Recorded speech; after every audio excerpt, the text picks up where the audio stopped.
সুপ্রিয় দর্শক বন্ধুরা, আসসালামু আলাইকুম। সবাই কেমন আছেন? আশা করছি যে যেখান থেকে দেখছেন অনেক অনেক ভালো আছেন। দর্শক বন্ধুরা, এর আগের ভিডিওতে আমি আপনাদেরকে দেখিয়েছিলাম Tecno Spark 9 pro. So finally আজকের এই ভিডিওতে দেখাবো Tecno Spark 9 pro sport edition. দর্শক বন্ধুরা, টেকনো একের পর এক দুর্দান্ত লুকিং ডিজাইন নিয়ে স্মার্টফোন লঞ্চ করতে চলেছে। সো ফাইনালি আজকের এই ভিডিওতে বিস্তারিত আলোচনা করব Tecno Spark 9 pro sport edition. এই ফোনটিতে কি কি স্পেসিফিকেশন দেওয়া হয়েছে, এই ফোনটি বাংলাদেশ মার্কেটে কবে লঞ্চ হবে, এর প্রাইস দিবা কেমন হতে পারে, এসব কিছু প্রশ্নের উত্তর থাকবে আজকের এই ভিডিওতে। আর তার আগে আরেকটি কথা না বললেই নয়, যারা আমাদের চ্যানেলে নতুন রয়েছেন এখনই সাবস্ক্রাইব করে আমাদের পরিবারের একজন হয়ে থাকুন। আর যারা অলরেডি সাবস্ক্রাইব করে রেখেছেন তাদেরকে অসংখ্য অসংখ্য ধন্যবাদ। সো ভিডিওটি শেষ পর্যন্ত দেখতেই থাকুন।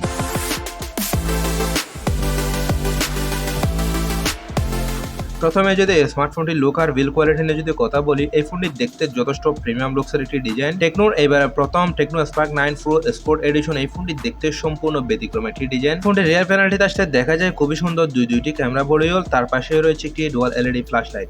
দেখতে অবশ্যই যথেষ্ট চমৎকার দেখাচ্ছে ফোনটির রিয়ার প্যানেলটি। এই ফোনটির বডি এবং ফ্রেম ম্যাটেরিয়ালে ব্যবহার করা হয়েছে পলিকার্বনেটের, যেটি একটি প্লাস্টিক বডির তৈরি।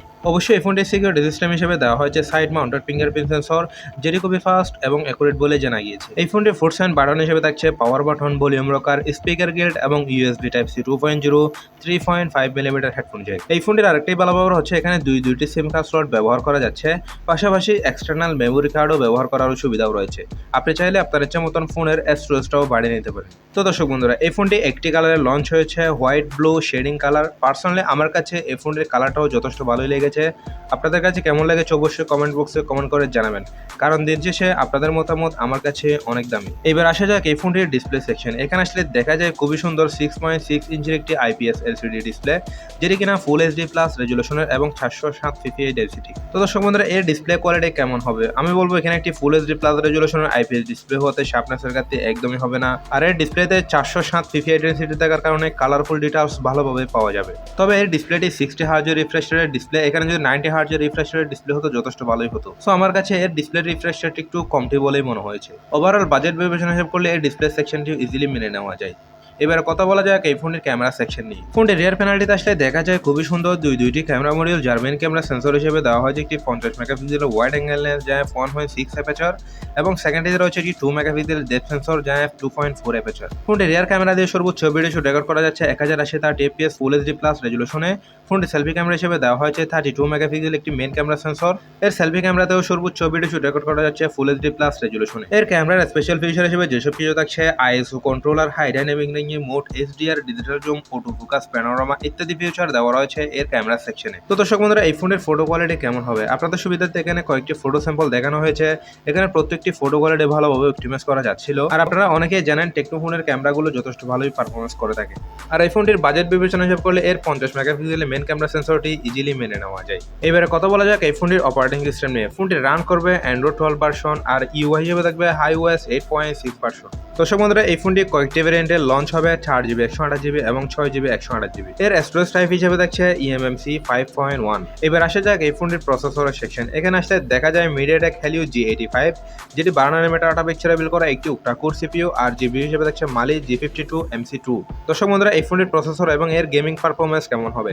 এখানে PUBG, Free Fire, Asphalt 9, Call of Duty এই ধরনের গেমগুলো অনায়াসে খেলতে পারবেন, কোনো ধরনের ল্যাগস বা ফ্যান্ডম দেখা দিবে না। ইতিমধ্যে আপনারা অনেকেই জানেন 15 থেকে 20,000 টাকা বাজেট সেগমেন্টের ফোনে G85 এই চিপসেটটি অনেক জনপ্রিয়। সো যারা মোটামুটি মানের গেমিং করতে চান এবং multitasking, video editing, photo editing এই ধরনের কাজগুলো অনায়াসে করতে পারবেন, কোনো ধরনের সমস্যা ফেস করতে হবে না।